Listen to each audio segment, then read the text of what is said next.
kwa sababu ya njaa. Hata Wakristo baadhi wako tayari kujiuza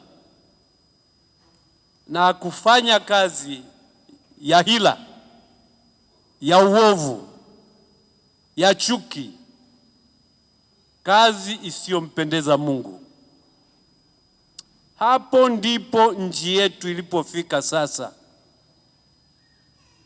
kuwa mchanganyiko wa watu wa hila, mchanganyiko wa watu wa dhuluma, mchanganyiko wa watu wa uonevu na manyanyaso, mchanganyiko wa watu wezi, mchanganyiko wa watu ambao wako tayari kuwapigisha wengine magoti wakidhani hiyo ni kazi ya Mungu. Msidanganye. Uovu hauwezi kamwe kuwa kazi ya Mungu.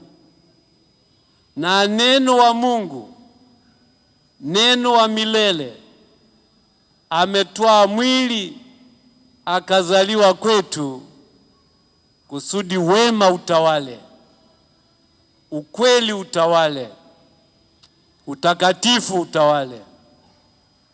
Kwa hiyo watu wa Mungu wa parokia ya Goba Maria na parokia nyingine zote za Dar es Salaam, mnaoweza kunisikia kwa namna mbalimbali, niseme kwamba narudia tena kuwapongeza kwa kumkaribisha Kristo, kwa kumwadhimisha Kristo.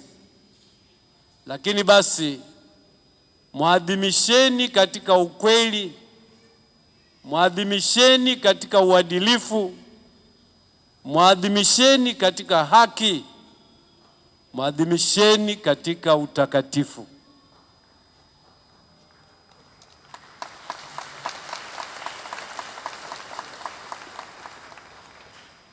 Na msiogope.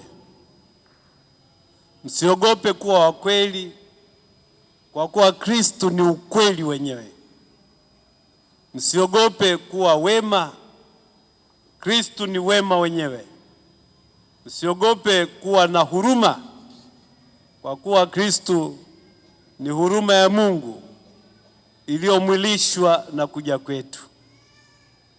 Nirudie tena kuwatakia heri na baraka za mtoto Yesu.